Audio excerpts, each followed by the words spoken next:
안녕하세요. 식당 창업을 돕는 창업투게더입니다. 네, 장사꾼보다 사업가가 되라 세 번째 순간을 말씀드리겠습니다. 장사를 경영 마인드로 하는 방법에 대해서 오늘 세 번째 시간인데요. 여러분들한테 맥켄지 컨설팅에서 주로 쓰고 있는 7S법에 대해서 찬찬히 설명을 드리도록 하겠습니다. 여러분들 그때 말씀드렸듯이 장사꾼이 되겠습니까? 아니면 사업가가 되겠습니까? 장사꾼은 줄 것을 안 주고 받을 것을 받는다. 베니스 상인에 나오죠? 아주 악독합니다.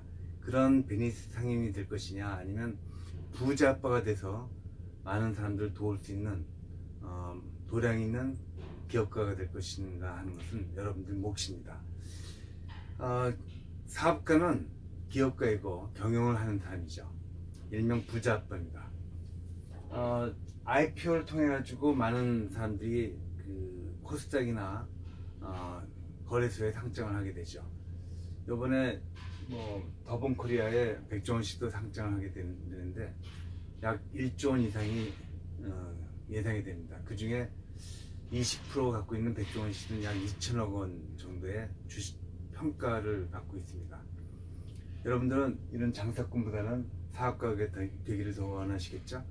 그런 면에서 우리가 모든 장사를 기업 경영하듯이 접근해 봐서 그것을 해결함으로써 여러분들은 보다 더 나은 사업 성공의 길을 가시길 바랍니다.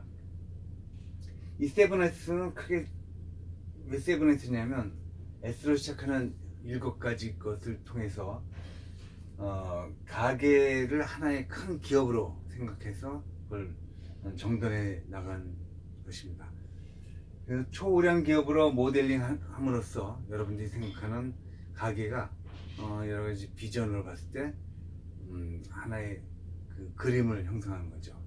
7S의 개념은 장님이 코끼리를 만지는 식의 그런 개념이 아니고 코, 귀, 몸통, 그리고 머리, 꼬리, 발 이런 것들이 보다 더 명확하게 만져질 수 있고 보여지는 그런 형태로서 기업을 제도하고 그림을 그려나가는 그런 형태의 기법이라고 볼 수 있습니다. 가게를 내외면적으로 정확히 그려봄으로써 여러분들은 가게의 미래 모습을 통해서 런칭할 때 보다 더 짜임새 있는 가게를 운영할 수 있도록 하는 여러 가지 툴이죠. 자, 이 툴에 대해서 한번 하나씩 말씀드려 보겠습니다. 첫 번째가 쉐어더 밸류입니다. 가치를 공유한다 라는 뜻으로 되어 있는데, 기업 가치, 즉 우리가 기업을 처음 만들 때 창업에 대한 철학이 있을 겁니다. 내가 이 기업을 만들면서 물론 돈을 벌겠다는 것이 첫 번째 목적이긴 하나 사회에 어느 정도 기여하겠다는 여러분들이 순수한 마음이 다 시작되죠. 그런 것을 다 총합해서 여기에 기업 가치 또는 경영 철학으로 집약할 수가 있을 것입니다. 돈을 버는 것도 뭐 쉐어드 밸류 중에 하나겠지만 사회 봉사의 의미도 있고, 또는 궁극적인 목표는 이제 식당 같은 경우는 국민 영양을 증진시킨다든지, 또는 뭐 하나의 예로서는 혼밥 해결사로서 간다든지, 또는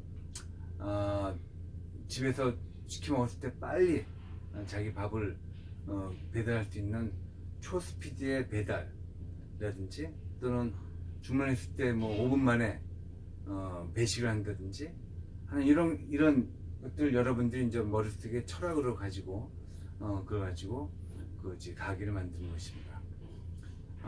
배고픔을 해결해 줄 것이냐, 뭐 영양을 줄 것이냐, 뭐 행복을 줄 것이냐, 이런 것들이 보면 예전에 그 놀부의 오진건 씨가 이제 하는 여러 가지 그 행복 마인드, 그 다음에 뭐 백종원 씨가 하는 여러 가지 그 경영 철학, 식당에 대한 경영 철학, 이런 것들이 다 보면 그런 가치 공유의 하나의 일환으로 볼 수 있습니다. 예컨대 이제 새마을 식당 같은 경우는 배고픔을 많이 해결해주고 영양을 주고, 또는 또 빨리 배급해주고 하는 부분을 이제 세마식당에서 이렇게 나와요. 7분 김치찌개, 또 저는 배불리 먹는 7분 김치찌개, 이런 식으로 하나의 그 경영철학 기업 공유를 하는 것을 보셨을 겁니다. 이런 부분이 이제 자기가 이제 그 가게를 만드는 첫 번째 어떤 기업 철학으로 보실 수 있고요. 두 번째는 스트래티지입니다. 이건 전략이죠. 그럼 이러한 경영 철학을 가지고 뭐 돈을 버는 것도 좋고, 뭐 영향을 제공해 주는 것도 좋고, 그런 혼밥을 해결해 주는 것도 좋습니다. 그런 것을 그럼 어떻게 전략을 세워서 그들한 고객한테 그런 가치 창조를 하고, 그다음에 우리에게는 어떤 그런 좋은 기업 경영을 할 것인지를 전략으로 세워내는 거죠. 구체적으로 보면 이 전략도 사업 계획의 하나입니다. 세부적으로 어떻게 할 것인가, 돈, 뭐 3M이죠. 보면 머신, 맨, 머니, 그러니까 돈과 기계, 장비와 그리고 사람을 어떻게 이용해서 이런 전략을 세울 것인가라는 부분으로 우리가 사업 전략을 세울 수 있을 것입니다. 그러면 이 사업 전략은 보다 더 구체적으로 보면 그 시장, 그 지역, 그곳에서 과연 어떤 생존 전략을 잡을 것인가 하는 것도 들어가 있고, 거기서 마켓 쉐어를, 시장 점유율을 어떻게 늘릴 것인가, 초단기간에 늘릴 것인가, 어느 정도까지 늘릴 것인가, 내가 1위의 마켓 쉐어를 잡을 것인가, 그런 승리 전략도 여기 들어가 있죠. 또 경쟁을 이기는 여러 가지 그 경쟁 우위 전략도 여기 들어가 있습니다. 예컨대 그 오피스타운이면 줄 서서 먹는 직장인들의 점심 해결을 위한 여러 가지 경영 철학이 있다면, 그 경영 철학을 바탕으로 여러 가지 전략이 있을 수 있을 겁니다. 뭐 단품으로 국밥을 하나 만들어서 뭐 1분 내 배식하고 10분 내 식사를 해서 나가서 오락을 즐길 수 있는, 당구나 게임을 할 수 있도록 제공해주는 이런 것도 하나의 전략이 될 수 있고요. 또 강남 피트니스 센터 앞에서는 비만을 줄이는 다이어트 식단을 제공함으로써 여러분들이 그 다른 식당하고의 차별화 전략을 만들 수 있을 것입니다. 또 배불리 먹는 그 7분 김치찌개 전략은 무한 공깃밥의 리필이라든지, 또 앞다리살을 300g을 준다든지 해서 좀 넉넉하게 김치찌개를 제공해주는, 오피스타운에 그런 제공해주는 전략을 한다든지, 그러기 위해서 그 입구서부터 시작해서 서빙까지 뭐 가이드를 해준다든지, 뭐 타임을 체크해준다든지, 뭐 인테리어를 도움을 준다든지, 동선을 한다든지 하는 것이 여러 가지 전략이 될 수 있겠습니다. 다음은 이제 스킬인데요. 스킬은 말 그대로 어떤 기술력, 어떤 그 도구, 뭐 이런 것들이 되겠죠. 쉽게 얘기해서 경쟁 우위를 잡을 수 있는 기술입니다. 뭐 예를 들어서 맛, 소스 이런 것도 여기에 들어갈 수 있습니다. 그냥 최근에는 맛은 뭐 기본이고, 서비스나 분위기를 어느 정도 차별화시키는 스킬. 그래서 요즘은 그 인테리어도 특허를 낸다고 하죠. 서비스도 여러 가지 유니폼과 인사말 이런 걸 통해 가지고 특화시켜서 여러 가지 기법을 만들기도 합니다. 이런 걸 KFS라고 하기도 하죠. Key Factor for Success 스킬이라고 합니다. 성공의 핵심 요소를 잡아내는 거, 남들과 다른 기법을 창출해내는 거, 코어 컴피티션, 그러니까 가장 핵심적인 경쟁 요소를 끌어내는 거, 이것을 스킬이라고 할 수 있습니다. 예컨대 전집, 뭐 파전집이나 모든 전집은 입구에 이미 그 전파를 만들어서 직접 굽는 쇼잉을 해서, 또 거기 나오는 그 기름을 그 굴뚝으로 내보냄으로써 지나가는 사람들이 냄새를 맡고 들어온다. 특히 그 비 오는 날에 전이 많이 팔리는 거는 비 오는 날에는 그 저기압입니다. 그래서 이 기름을 내보내면 사람이 이제 이 코너피에 다 그 기름 냄새가 깔린다고 하죠. 그래서 그때 앞에서 전을 구워서 그 기름 냄새를 내보내면 지나가던 사람들이 그 전 냄새에 못 이겨서 들어온 그런 전략을 잡고, 그런 기술을 거기다 깔아내죠. 그래서 그 장꼬방이란 그 김치찌개 전문점에는 딱 세 가지만 그 식당을 굽니다. 하나는 김치찌개, 하나는 계란말이, 하나는 돼지 숯불고기입니다. 거기 보면 계란말이가 참 특이합니다. 아주 얇게 계란을 말아가지고 한 20바퀴 정도 말아서 제거해주는데 약 7, 8천원 정도 갖고 있죠. 근데 그 앞에 쇼잉을 합니다. 계란을 국자를 떠가지고 쭉 뿌려서 거기에 이제 이런 헤라 같은 걸 2개로 쫙 해서 똘똘똘똘 많은 그 쇼를 보여줌으로써 사람들이 와 하는 감탄을 일으키죠. 뿐만 아니라 이제 그 철판 구이집 보면 거기에 이제 와인이나 또는 빼가를 뿌려가면서 불질을 해서 스테이크 맛을 굉장히 풍미를 주면서 쇼를 한다든지 하는 것들은 여러분들이 보셨을 겁니다. 그런 것들이 다 기법이죠. 백종원 씨가 예전에 그 세마식당을 할 때 고기를 앞에서 이게 썰어서 쇼를 하기 위한 그 동선과 이런 그 공간을 잡았다고 합니다. 그렇기 위해서 이제 첫 번째 이제 주방에 들어오는 사람은 그 야실질을 1달, 2달을 시켰다고 하죠. 야실은 칼을 이렇게 이제 해서 여기에 이제 칼날을 세우는 건데 보통 정육점에 가면 많이 보실 수도 있죠. 그거를 처음 주방에 입사하면 바로 야실질만 1달, 2달을 시킵니다. 그러면 보더라도 굉장히 현란하게 이 칼을 가는 모습이 나타나죠. 그리고 나서 돼지고기를 썰으면 돼지가 참 맛있게 썰린다는 느낌이 들 정도입니다.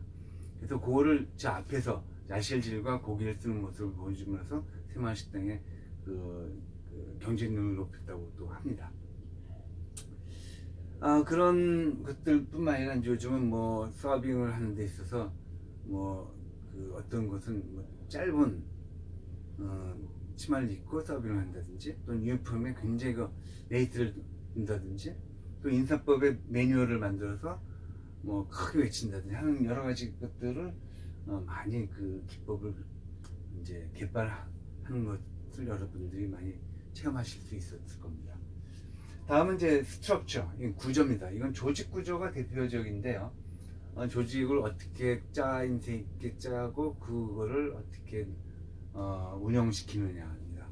보통 이런 것을 보면 점장제를 짠다든지 뭐 직영체제, 도제 이런 것들이 있죠. 점장제를 운영하게 되면 이제 그건 직영 점장제인데 이런 점장제 밑에 주방장과 홀장이 있고 홀장 밑에는 부주방장 그리고 그 밑에는 참모와 뭐 여러 가지 이제 주방 보조들이 있고 홀장 밑에는 매니저가 있고 매니저 밑에는 여러 가지 이제 홀원들이 있습니다. 그럼 어떻게 보면 이쪽이 제작이고 지금 영업인데 이 제작과 영업은 항상 불협화음이 있게 됩니다. 이거를 점장이 매일 회의 또는 또 매주 회의를 통해 가지고 여러 가지 그 오늘의 그 메뉴를 홀한테 설명을 해주고 홀이 고객한테 설명해 줄 수 있는 능력을 준다든지 또는 홀에서의 여러 가지 크레임을 주방에 전달하면서 주방의 그 요리의 간이나 또는 모양이나 이런 것들을 바꿀 수 있는 제언을 한다든지 이런 협업 체계를 만드는 그것을 스트럭처로 합니다. 그러니까 조직을 구성할 때는 그런 것들이 굉장히 중요하죠. 어떤 식의 프랜차이즈 운영을 체계할 것인지 프랜차이즈 체제가 맞지 않는다면 직영 체제를 한다든지 직영 체제도 맞지 않는다면 큰 체제를 한다든지 또 지역별로 한다든지 아니면 한 지역에 몰아서 만든다든지 뭐 1층, 2층, 3층을 좀 다른 메뉴를 한다든지 하는 것들이 여러 가지 조직 운영에 있어서의 방법일 수 있겠습니다. 스텝이죠. 스텝은 인력, 인재를 얘기합니다. 인재. 이 스텝은 크게 이렇게 나눠집니다. 사람을 이제 광고를 해서 뽑고 뽑는데도 면접을 통해서 뽑죠. 면접도 서류 면접 그리고 인적 면접, 페이스 투 페이스 면접이 있죠. 그다음에 이제 면접을 뽑으면 바로 그 수습 기간이 있고 그리고 이제 노무 계약을 하고 그리고 이제 교육 훈련을 하고 육성 관리를 하고 그다음에 퇴직 관리를 하게 되는 여러 가지 프로세스가 있습니다. 이런 프로세스별로 인재를 이제 키우게 되죠. 그러나 이제 이런 인재를 키우는 데는 주방과 홀은 굉장히 다릅니다. 주방은 제작, 제조 쪽이고 영업은 고객 응대 쪽이기 때문에 굉장히 다른 쪽의 스타일의 사람을 뽑아야 됩니다. 제작은 제작에 어떤 그 마인드가 있고 제작에 대한 본조가 있습니다. 이 사람들을 어떤 뭐 저널리스트 뽑으면 안 됩니다. 이 사람들 스페셜리스트로 뽑고 그렇게 인정을 해줘야지만 이 사람들이 거기에 몰입을 해서 좋은 작품들이 나오죠. 또 영업을 하는 사람, 이 사람은 저널리스트입니다. 이 사람들은 많은 사람들을 접대를 하고 응대를 통해서 그 사람들의 고객 관리를 통해서 만족도를 높이는 거죠. 여러 가지 클레임도 해결해 주는, 그 사람들한테 전문성 있게 너는 뭐 그 고기를 이렇게 알아라, 무슨 뭐 소스를 알아라 한다면 그 사람들도 굉장히 머리에 쥐가 납니다. 그래서 이 사람들 둘을 잘 조화가 돼야지만 그 인재의 특성을 잘 이해해서 인재를 잘 뽑아야 되고, 그리고 교육 훈련을 시켜야 됩니다. 그래서 어떤 경우는 이런 경우도 있습니다. 홀을 뽑아서 주방 일을 시키고 다시 또 홀 일을 시킵니다. 이래서 그게 잘 운영이 되면 이 사람을 인재를 통해 가지고 점장을 시키죠. 이런 어떤 캐리어 패스를 통해 가지고 점장을 시키는 일이 있습니다. 그런 건 이제 이 스텝의 어떤 캐리어 패스에 대한 그 자기의 충분한 철학이 있어야 되겠죠. 그리고 또 스텝을 뽑을 땐 인성을 중심을 할 것인지 아니면 능력을 중시할 것인지가 굉장히 중요합니다. 인성만 중시하고 태도만 중시하다 보면 성실을 하는데 일을 못하는 경우가 많습니다. 저는 그 주방은 능력 중시, 홀은 태도 중시를 많이 중시하고 있는데, 그거는 이제 각자의 이제 성향에 따라 다르겠지만, 저는 또 하나의 그 명제가 태생적으로 타고난다. 홀이건 주방이건 태생적으로 타고난다. 그래서 아무리 교육을 시켜도 되지 않는 사람은 되지 않는다라고 생각해서 그런 사람을 뽑습니다. 그런 사람이 아니면 전 뽑지 않습니다. 들어오더라도 수습을 넣어가지고 수습 동안 그런 사람이 아니다라고 하면 저희 집하고 맞지 않습니다라고 내보냅니다. 이게 서로가 좋지. 그리고 그 사람, 그래야지 좋은 인자가 뽑힌다고 저는 생각합니다. 그리고 그런 사람들한테 인센티브를 줘가지고 더 많은 그 생산성을 내는 것을 저는 굉장히 중시하고 있습니다. 그래서 1당 3, 1당 2는 최소한 돼야지만 우리 가게를 잘 운영할 수 있고, 그러면 그 사람들도 일은 열심히 해서 돈을 많이 벌지만 땀을 흘린 대신에 돈을 많이 벌고, 저는 돈을 많이 주지만 땀을 많이 흘려서 좋고 서로가 윈윈이 될 수 있는 그런 관계가 되지 않나. 저는 그래서 사람을 뽑을 때 그런 철학을 가지고, 원칙을 가지고 뽑고 있습니다. 시스템, 운영체계입니다. 주로 전산화된 얘기가 많이 나오는데, 이거는 포스트 시스템, CCTV 시스템, 또는 노무관리 시스템, 세무 시스템, 하물며 이제 재무 시스템. 재무 시스템은 제가 항상 그 캐시플로우 또는 손익관리 또는 재무 분석을 하기 때문에 뭐 여러분들은 여기까지는 안 들어가시겠지만, 이걸 통해서 저는 감가상각비를 매달 얼마씩 떱니다. 그래서 5년 뒤에는 감가상각이 다 떨어서 이 집에 들어왔던 권리금과 인테리어금을 다 재료로 떱니다. 그래서 실제 남들은 500만원 남았다 하지만 저는 200만원씩 매달 저축을 하는 셈이죠. 300밖에 안 남았다라고 저는 생각합니다. 200은 처음에 투자했던 금액에 대한 감가상각비를 쭉 5년 동안 떨면서 그 비용을 다 다시 뽑아내야죠. 그래서 실제 남는 건 300밖에 없는 거죠. 그런 식으로 저는 재무관리를 하고 있습니다.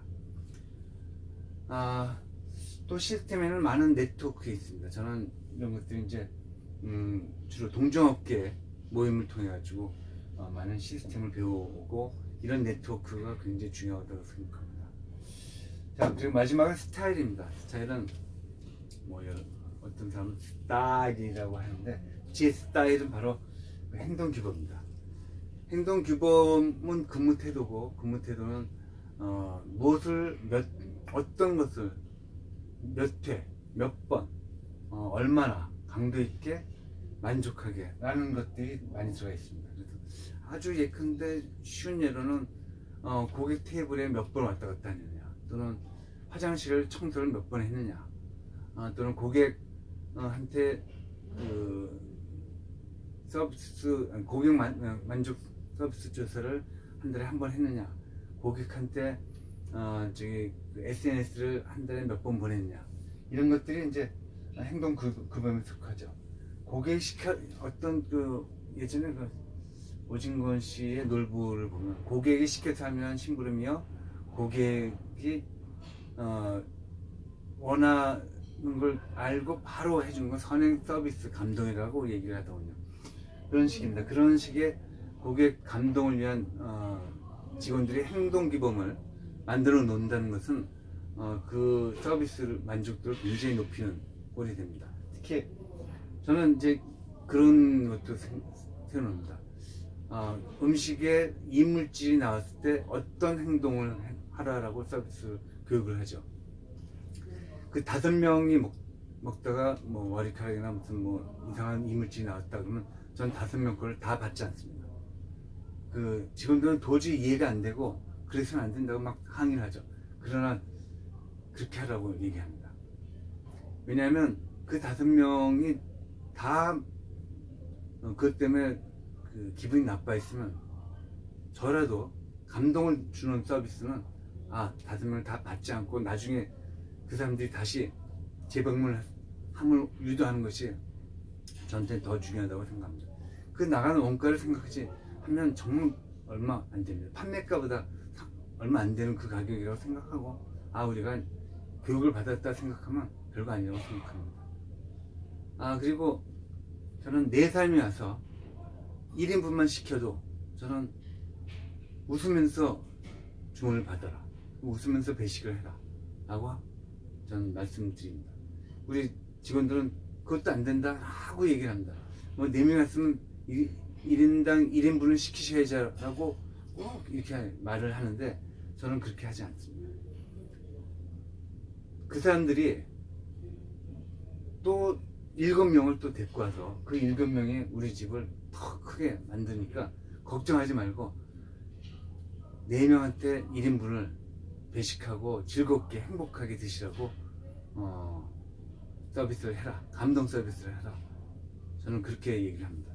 그러한 행동규범에 대한 원칙을 매번 교육함으로써 그 서비스와 맛의 질이 향상되는 거라고 생각합니다.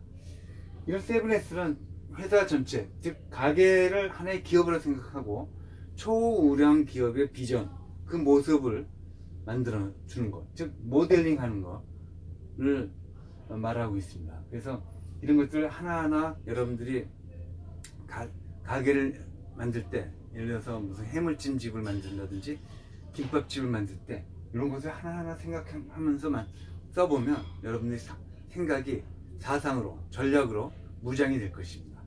그러면 여러분들이 실행해서 성공할 확률이 굉장히 높을 것입니다.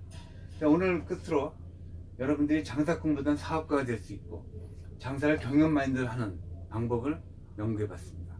여러분들 절대 장사꾼 되지 마시고 사업가가 되시길 바랍니다. 부자 아빠 되세요. 감사합니다.